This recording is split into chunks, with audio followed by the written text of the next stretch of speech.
মহাবিশ্বের সবথেকে বড় তারা কোনটা আর সেটা ঠিক কতটা বড়। চলুন আজ এই অবিশ্বাস্য জগতের একটা সফরে যাওয়া যাক। রাতের আকাশে তাকালে এই প্রশ্নটা কিন্তু মনে আসেই, তাই না? যে হাজার হাজার তারা আমরা দেখি, সেগুলো আসলে কত বড়। খালি চোখে তো মনে হয় যেন ছোট্ট আলোর বিন্দু, কিন্তু এর পেছনের বিশালতা যে আমাদের কল্পনাকেও হার মানিয়ে দেয়। আচ্ছা, যে কোনো বিশাল জিনিসকে বুঝতে হলে সবার আগে আমাদের পরিচিত কিছুর সাথে তুলনা করতে হয়, তাই তো?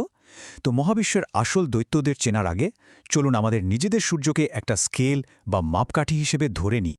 আমরা তো আমাদের সূর্যকে বিশাল বলেই জানি, আর জানবই বা না কেন? সৌরজগতের একেবারে কেন্দ্রে থাকা এই তারাটা এতটাই বড় যে এর টানেই ৮-৮টা গ্রহ এর চারপাশে ঘুরছে।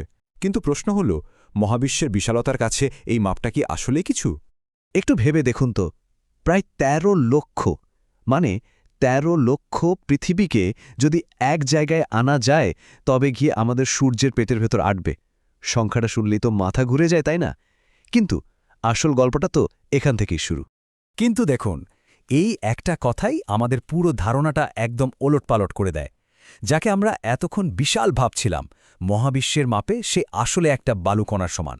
তার মানে এর চেয়েও বড় কিছু একটা আছে। চলুন সেটার খোঁজ করা যাক। তাহলে প্রশ্ন আসেই, সূর্য যদি হয় একটা বালুকণা, তাহলে আসল পাহাড়টা কোনটা? চলুন এবার তাহলে আলাপ করা যাক মহাবিশ্বের সেই আসল দৈত্যটার সাথে, যে কিনা আকারের সব রেকর্ড ভেঙে দিয়েছে।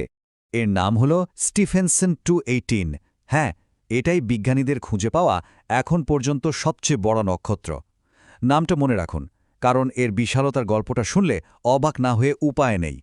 স্টিফেনসন 218 আসলে একটা রেড সুপার জায়ান্ট, মানে একটা লাল অতি দানব তারা। ব্যাপারটা হলো, তারাগুলো যখন তাদের জীবনের প্রায় শেষের দিকে চলে আসে, ভেতরে জ্বালানি ফুরিয়ে যায়, তখন ওরা ফুলে ফেপে বিশাল হয়ে ওঠে। আর মহাবিশ্বের সবথেকে বড় তারাগুলো কিন্তু এই ক্যাটাগরিতেই পড়ে। আর ভাবুন তো একবার, এটা আমাদের থেকে প্রায় ২০,০০০ আলোকবর্ষ দূরে। মানে আজ আমরা এর যে আলোটা দেখছি, সেটা কিন্তু আজ থেকে প্রায় ২০,০০০ বছর আগে ওখান থেকে রওনা দিয়েছিল। কি অবিশ্বাস্য, তাই না? তো এখন আসল জায়গায় আসা যাক। চলুন এই তারাটার আকারটা একটু বোঝার চেষ্টা করি। যদিও এর বিশালতা এতটাই বেশি যে শুধু সংখ্যা দিয়ে এটাকে কল্পনা করা প্রায় অসম্ভব। তাই আমরা বরং কিছু তুলনার সাহায্য নিই, কি বলেন? পার্থক্যটা একবার দেখুন। আমাদের সূর্যের ব্যাসার্ধর চেয়ে স্টিফেনসন 218-এর ব্যাসার্ধ প্রায় ২১৫০ গুণ বড়। সংখ্যাটা কি কল্পনা করতে পারছেন? এটাকে শুধু বিশাল বললে তো কিছুই বলা হলো না, এর প্রতি অবিচার করা হবে। আচ্ছা, এই তুলনাটা শুনলে ব্যাপারটা হয়তো আরও পরিষ্কার হবে। ধরুন আমাদের সূর্যটা যদি হয় একটা ছোট্ট মার্বেলের মতো, তাহলে সেই তুলনায় স্টিফেনসন 218 হবে আস্ত একটা ফুটবল স্টেডিয়াম। ভাবা যায়, একটা মার্বেল আর একটা গোটা স্টেডিয়াম। পার্থক্যটা কি মাথায় আসছে? এবার চলুন আর একটু ভয়ানক কল্পনা করা যাক। ভাবুন তো, এই বিশাল তারাটা যদি আমাদের সূর্যের জায়গায় থাকত, তাহলে কি হতো? এর শরীরটা এতটাই ছড়ানো থাকত যে শনি গ্রহ যে পথে ঘোরে, সেই কক্ষপথও এর ভেতরে চলে আসত। মানে আমাদের পৃথিবী, মঙ্গল, বৃহস্পতি সবকিছুর পেটে চলে যেত, গিলে ফেলত। এখানেই শেষ না, আরও একটা তুলনা দিই, শুনলে অবাক হয়ে যাবেন।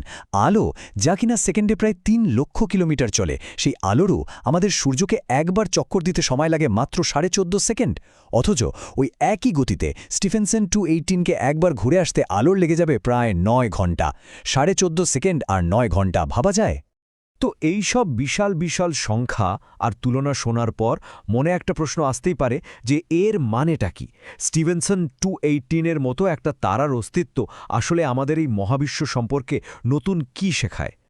ব্যাপারটা হলো, স্টিফেনসন ২১৮ শুধু একটা বিশাল আগুনের গোলক নয়। এটা আসলে মহাকাশের এক পরম বিস্ময়, প্রকৃতির শক্তির এক অবিশ্বাস্য নিদর্শন, যা আমাদের বারবার মনে করিয়ে দেয় যে এই মহাবিশ্ব কতটা বিশাল আর কতটা বৈচিত্র্যে ভরা। আসলে প্রকৃতির এসব অবিশ্বাস্য সৃষ্টি আমাদের চোখে আঙুল দিয়ে দেখিয়ে দেয় যে এই অসীম মহাবিশ্বে আমরা কতটা ক্ষুদ্র, আমাদের অস্তিত্ব কতটা সামান্য।